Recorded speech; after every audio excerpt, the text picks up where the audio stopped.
Number 5. Walgreens. Walgreens, the pharmacy giant with 8,700 stores, is gutting itself with a chainsaw. The company admitted that 25% of its stores are unprofitable, and it's preparing to shut down over 1,200 locations, with nearly 500 closures scheduled in 2025 alone. That's not a correction, that's a massacre. Debt is suffocating Walgreens. With $36 billion in total liabilities, the chain spends nearly $1.8 billion annually just to service interest. Annual revenue has stalled around $140 billion, but net income plunged below $1 billion in 2024, a collapse of more than 70% in just 3 years.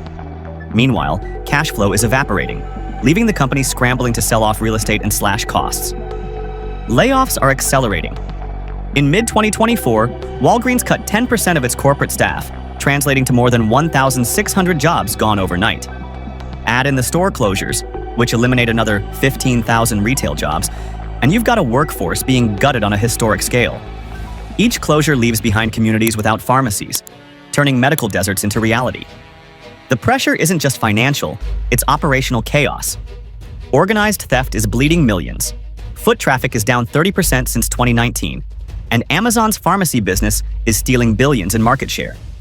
Walgreens stock has cratered from highs near $90 to barely $15, erasing over $30 billion in shareholder value. The truth? Walgreens is collapsing under the weight of bad management, brutal debt, and a retail model that no longer works. This isn't downsizing, it's a chain dismembering itself in broad daylight. Number 4. Big Lots. Big Lots was once marketed as the bargain hunter's paradise, but today, it looks more like a clearance sale for its own survival. With over 1,300 stores nationwide, the company admitted it will close at least 360 locations by the end of 2025, a staggering 27% of its footprint. For a discount retailer, that's equivalent to slashing an artery. The financials are catastrophic. Big Lots carries more than $1.4 billion in debt, while quarterly revenue has fallen by 10% year over year to under $1.2 billion. Worse, the company posted a net loss of $435 million in 2024, wiping out nearly all of its cash reserves. Operating margins are now negative, meaning every store open is literally burning money. Layoffs are spreading like wildfire. Each Big Lots employs 15 to 20 workers, so closing 360 stores means as many as 7,000 jobs gone. The corporate office has already trimmed hundreds of positions, and executives have admitted more layoffs are inevitable. The bargain bin business model has collapsed under inflation. Rent is higher, wages are higher, and freight costs have doubled since 2019. Selling $5 chairs and $10 coffee tables doesn't pay the bills when the supply chain alone eats millions. Meanwhile, rivals like Dollar General and Walmart have devoured Big Lots' customer base. Its stock? A horror story. Shares once traded above $70, but now hover under $5, a 90% collapse that screams bankruptcy risk. Analysts openly warn that without radical restructuring, Big Lots could be the next retail casualty. The bottom line, Big Lots isn't just closing stores, it's fighting for its life. Every new closure is another sign that America's discount paradise is collapsing into bankruptcy court. Number 3. Forever 21. Forever 21 was once the crown jewel of fast fashion, pumping out trendy clothes so cheap that millions of teens filled malls every weekend just to buy them by the bagful. But today, the brand is unraveling like one of its $5 tank tops. At its peak, Forever 21 operated over 800 stores in more than 50 countries, but after its 2019 bankruptcy, the empire shrank to fewer than 550 locations worldwide. In 2025, the company announced another wave of closures across U.S. malls, including multiple flagship stores that once anchored billion-dollar shopping centers. The financial wreckage is staggering. Revenues that once topped $4.4 billion annually have plummeted by more than 50%, hovering closer to $2 billion today. The company's mountain of liabilities has ballooned, with debt estimated above $1.2 billion, forcing management into desperate cost-cutting measures. Rent alone devours tens of millions each month, and with mall traffic down 40% since 2015, many locations can't even cover basic operating costs. The layoffs have been relentless. Since 2019, Forever 21 has axed more than 10,000 employees, with another 3,000 jobs at risk in 2025 as store closures mount. Each store employs 30 to 50 workers, and with dozens of closures expected this year, the bloodletting is accelerating. Meanwhile, online competitors like Shine have swallowed Forever 21's customer base whole. Shine now boasts over $40 billion in annual sales, nearly 20 times Forever 21's dwindling revenue. Even efforts to pivot online have flopped. Forever 21's e-commerce share lags at under 25% of revenue, a pitiful number when Zara and H&M generate more than 40% online. Its attempts to partner with mall brands and relaunch through digital platforms have failed to capture Gen Z, who now view the brand as outdated and uncool. The reality is brutal. Forever 21 is no longer Forever. It's a relic gasping for relevance, buried under debt, hemorrhaging stores, and abandoned by the very generation that once made it iconic. Every closure isn't just another failed store.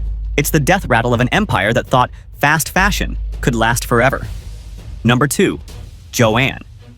Jo-Ann, the fabric and crafts giant once known as Jo-Ann Fabrics, is unraveling at the seams. With over 800 stores nationwide, Jo-Ann announced in 2025 that dozens of underperforming locations will be shuttered. The move is part of a desperate survival plan after years of mounting debt and declining sales. The financial picture is brutal. Jo-Ann holds more than $1 billion in debt, with annual interest costs exceeding $90 million. Revenue, once topping $2.6 billion, has dropped by nearly 20% in just 3 years, slipping under $2.1 billion in 2024.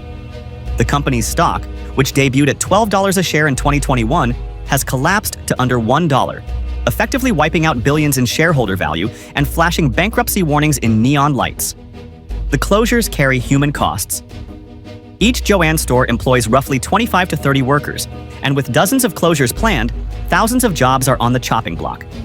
The company has already cut hundreds of positions at the corporate level, including a round of layoffs in 2023 that eliminated nearly 10% of its headquarters staff. Analysts warn that if sales keep sliding, Jo-Ann may be forced to cut deeper, eliminating thousands more jobs across retail locations. The root of the collapse? Declining demand. During the pandemic craft boom, sales skyrocketed, but as lockdowns ended, Jo-Ann was left with bloated inventories and plunging foot traffic. Today, mall-based Jo-Ann stores see traffic down nearly 35% since 2019, while online craft competitors like Michaels and Amazon dominate digital sales. Jo-Ann's e-commerce division generates less than 20% of total revenue, leaving the chain far behind in the digital age.